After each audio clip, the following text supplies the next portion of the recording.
හා බොලාලා කෑ ගහන්න එපා යකුනේ. මේ මහරෑ ජාමේ ඔය විකාර කතා කියවන්න ලෑස්ති වෙන්න එපා. අර එහා පැත්තේ තියෙන කඩවර ගල පියස ගැන දන්නව නම් උඹලා ඔය විදියට hina වෙන්නේ නෑ.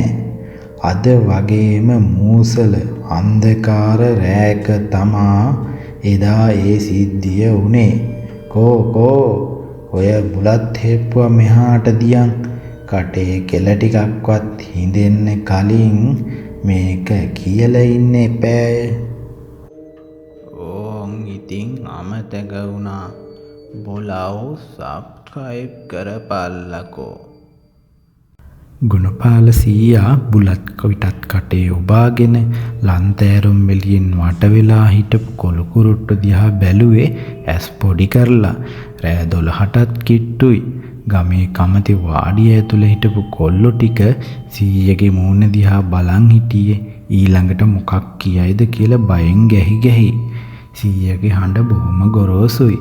හරියට පරණ මලකඩ කාපු යකඩයක් වගේ. පුතාලා දන්නවද අපේ ගමේ ඔය දකුණු මායිමේ තියෙන කඩවර ගල පියස ගැන?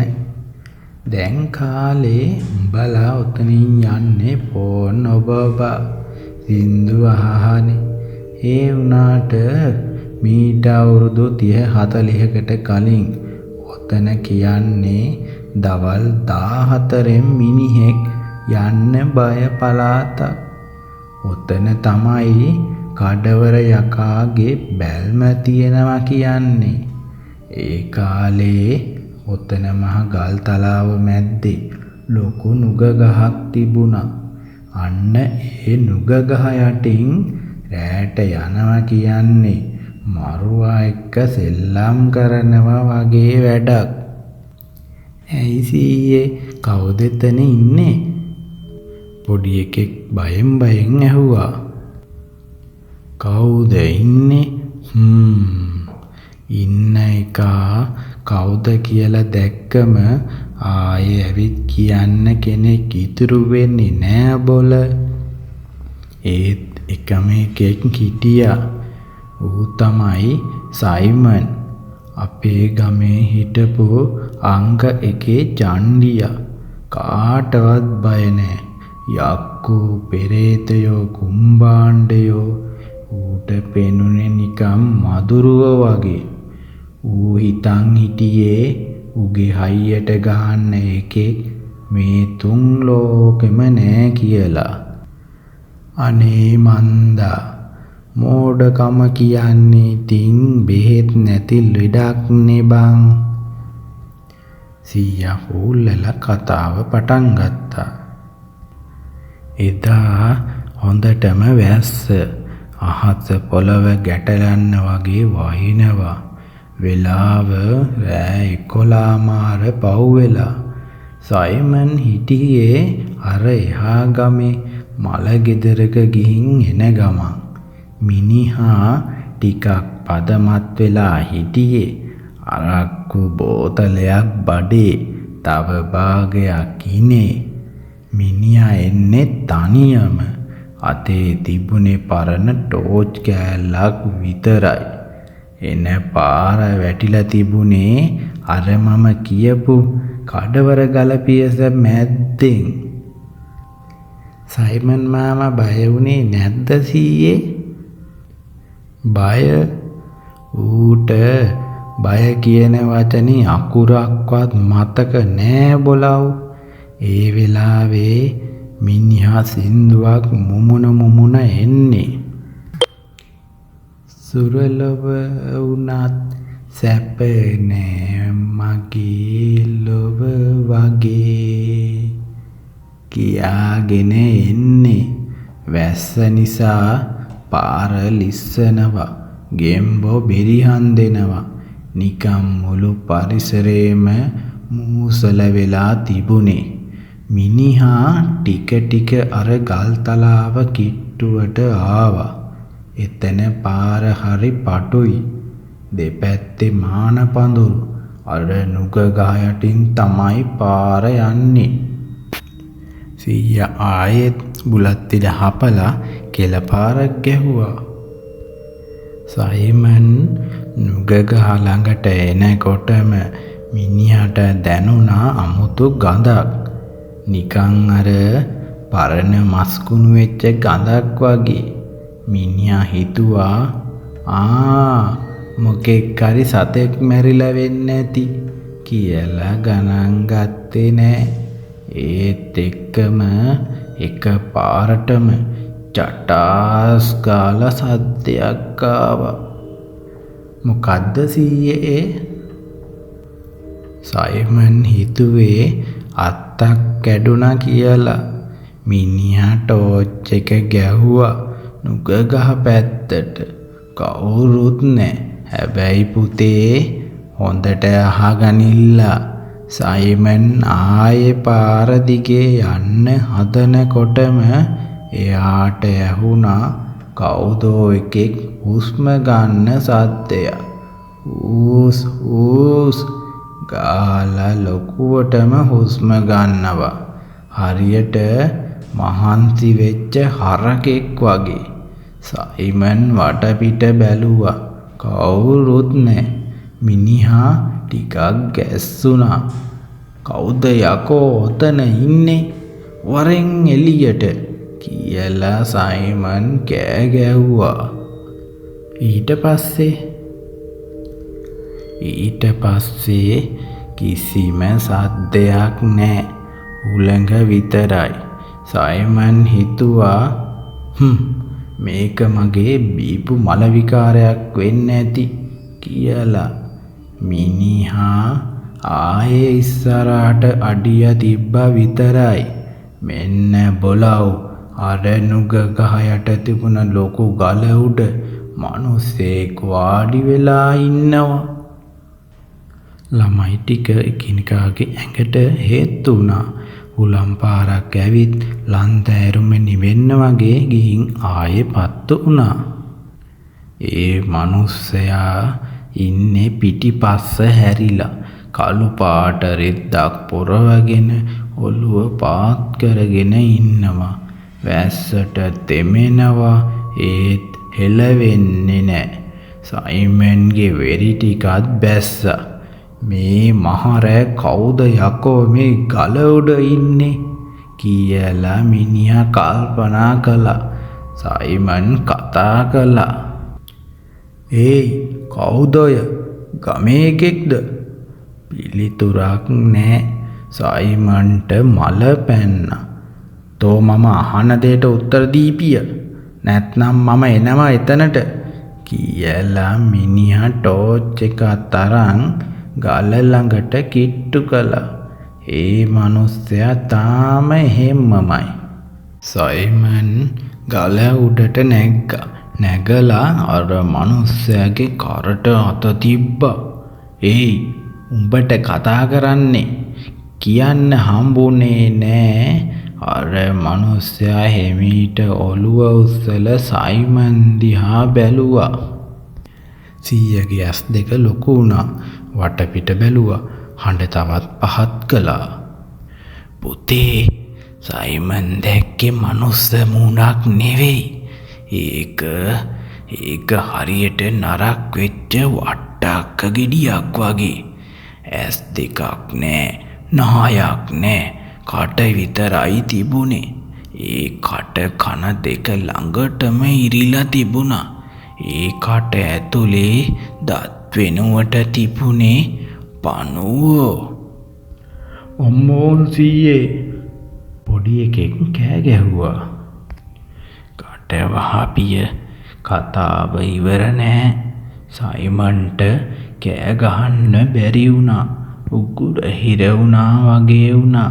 අර යක්ෂයා එක පාරටම සයිමන්ගේ අතින් ඇල්ලුවා. ඒ අත අයිස් කැටයක් වගේ සීතලයි. සයිමන් දඟලලා කොහොම හරි අත ගසා දාලා පණ එපා කියලා දිව්වා. දිව්වා කියන්නේ පස්ස බලන්නේ නැතුව දිව්වා. වැටි නැගිට මඩේ එරි දිව්වා. ගෙදරට දිව්වද? අන්න ඒකනේ වැඩේ. සයිමන් හිතුවේ ඌ දුවන්නේ ගෙදරට කියලා. විනාඩි 10ක් විතර දුවලා මිනිහා බැලුවාම මිනිහා ඉන්නේ ආපහු අර නුග ගහ ළඟමයි. දෙයියෝ සාක්කි, ඒ කොහොමද? ඒක තමයි මම්මුලාව කියන්නේ. කඩවර යකා පාර හරස් කරාම කොච්චර දිව්වත් යන්නේ එකම තැනට. සයිමන්ට පිස්සු වගේ හුස්ම ගන්න බෑ. පපුව පැලෙන්න වගේ ගැහෙනවා. එතකොටම මිනිහා දැක්කා අර ගල උඩ හිටපු යක්ෂයා දැන් ගල උඩ නෑ. ඌ ඉන්නේ සයිමන්ගේ ඉස්සරහා පාර මැද්දේ. හැබැයි මේ පාර ඌ හිටියේ නිකන් නෙවෙයි. ඌ හිටියේ සයිමන්ගේ තාත්තා වගේ වෙස් අරගෙන. සයිමන්ගේ තාත්තා මැරිලා ගොඩක් කල් නේද? ඔව්, අවුරුදු 5කට කලින් මැරුණේ. ඒත් අර ඉන්නේ තාත්තා ඇඳගෙන හිටපු සරම, උරහිසේ දාපු තුවාය ඔක්කොම ඒ විදියමයි. ඒ රූපේ සයිමන්ට කතා කළා. පුතේ, ඇයි මේ දුවන්නේ? එන්න මාත් එක්ක යමු. අන්න අර ගල යට අපේ ගේ තියෙනවා. අම්මා බත් උයලා බලන් ඉන්නවා. ඒ කටහඬ ඒක තාත්තගේ කටහඬමයි. සයිමන්ට මොනව වුණාද මන්දා. මිනිහගේ බය නැති වෙලා ගියා. මිනිහා හිතුවේ ඇත්තටම තාත්තා ඇවිත් කියලා. මිනිහා ඒ රූපේ පස්සෙන් යන්න ගත්තා. යක්ෂයා සයිමන්ව එක්කන් ගියේ අර කඩවල ගල පැත්තට. ගල ළඟට ගිහින් යක්ෂයා ගල පෙන්නවා. පුදුම වැඩේ කියන්නේ සයිමන්ට ඒ ගල පෙනුනේ ගලක් විදියට නෙවෙයි. ලොකු වලව්වක් විදියට. ලයිට් එලි පත්තු වෙලා දොරවල් ඇරිලා තිබුණා. සීයා හුස්මක් ගත්තා. සයිමන් ඒ මායාවට අහු වෙලා ගල පැත්තට ගියා. එදා රෑ සයිමන් ගෙදර ආවේ නෑ. පහුවදා උදේ ගෙදර මිනිස්සු කලබල වෙලා සයිමන්ව හෙව්වා. මුළු ගමම හෙව්වා. අන්තිමට දවල් වෙලා කට්ටියක් අර කඩවර ගල පැත්තට යනකොට දැක්ක දේට හැමෝම තොසුනින් බෝත වුණා. මොකද්ද දැක්කේ? සයිමන් අර මහ ගල බදාගෙන ඉන්නවා. හැබැයි මිනිහගේ සිහියක් නෑ. ඇස් දෙක උඩ ගිහින් කටින් සෙම දානවා. මිනිහා අතේ තිබුණ මඩ කැට වගේක් කටේ ඔබාගෙන. අම්මා උයපු බත් හරිම රසයි, හරිම රසයි කියා කනවා. ඇඟ පුරාම කටු ගැහිලා තුවාල වෙලා. මිනිස්සු ළඟට ගියාම මිනිහා බිරාන්ත වෙලා වගේ බැලුවා. මිනිහව බලෙන් ඇදගෙන ගමේ පන්සලට අරන් ගියා. ලොකු හාමුදුරුවෝ දැක්ක ගමන් කිව්වා, මේකගේ ඇඟ ඇතුලේ තව මර යකාගේ බැල්ම තියෙනවා කියලා. ඉතින් සයිමන් මාමට සනීප වුණාද? මාස ගානක් තොවිල් නටලා නූල් බැඳලා තමයි මිනිහව ගොඩගත්තේ. හැබැයි පුතේ, එදායින් පස්සේ සයිමන් ආයේ කවදාවත් පරණ සයිමන් උනේ නෑ. මිනිහා කතා කළේ නෑ, hina උනේ නෑ. හැමතිස්සෙම බිම බලාගෙන හිටියේ. රැට නිදා ගන්න බෑ. ඊනෙන් කෑ ගහනවා. එපා එපා මාව ගල ඇතුළට ගන්න එපා කියලා. සීයා කතාව නවත්තලා වටපිට බැලුවා. ඊට පස්සේ හිමීට ළමයි දිහාට නැමුණා. හැබැයි මේ කතාවේ භයානකම කෑල්ල ඒක නෙවෙයි. ළමයි ටික ගල් ගැහුණා. තව මොකද්ද තියෙන්නේ? සයිමන් මැරෙන්න ඔන්න මෙන්න තියලා මට රහසක් කිව්වා. මම විතරයි ඒක දන්නේ. සයිමන් කිව්වා එදා රෑ ඌ අර ගල ඇතුළට ගියාම එතන ඇත්තටම කෙනෙක් හිටියා කියලා. ඒ කෙනාත් සයිමන් දිහා බලලා hina වෙලා කිව්වලු උඹට යන්න පුළුවන්. හැබැයි මම උඹේ දේ අරගන්නවා කියලා. ඒ මොකද්ද? සයිමන් කිව්වා එදා රෑ ගෙදර ආවේ ඌ නෙවෙයි කියලා. ඌව අර ගර ඇතුලේ හිර වුණාලු. එළියට ආවේ අර යක්ෂයාගේ හෙවණැල්ල කියලා. මැරෙනකම්ම සයිමන් කිව්වේ මම තාම ඉන්නේ අර ගල අස්සේ.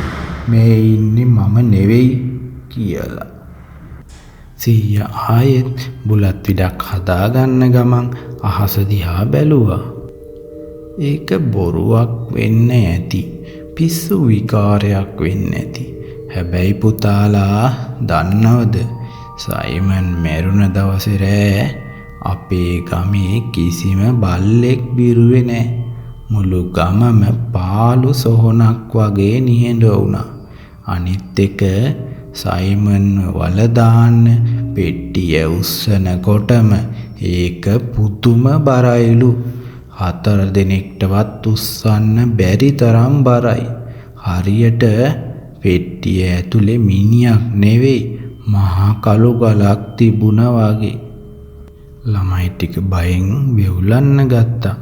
එකෙක්වත් කතා කළේ නෑ. සීයා ලන්තෑරුම අතට ගත්තා. ඔන්න ඔය නිසයි කියන්නේ කඩවර ගල පියස පැත්තේ යනකොට පරිස්සම් වෙයල්ලා කියලා. අදටත් රැට වැස්ස දවසට අර ගල පැත්තෙන් හූස් හූස් ගාලා හුස්ම ගන්න සද්දය ඇහෙනවා. සමහරු කියනවා ඒ සයිමන් තාම එළියට එන්න දඟලනවා කියලා.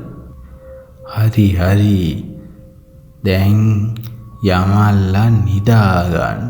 තව ටිකක් රෑ වුණොත් උඹලා ගෙවල් වල යන්නෙත් මගේ කරේ එල්ලිලා තමයි. සීයා hina වෙලා නැගිට්ටා. ඒත් වාඩියෙන් එළියට බහිනකොටම ඈත කඩවර ගල පැත්තෙන් සිහින් උලලේනෙක්ගේ හඬක් ඇහුණා. ළමයි ටික සීයාගෙන් ගියෙල්ලුණා. සීයා මොකුත් නොකිය අඳුර දිහා බලාගෙන අමුතු හිනාවක් දැම්මා. බය වෙන්න එපා බොලව්. උන් එන්නේ තනියම යන උන් පස්සේ විතරයි.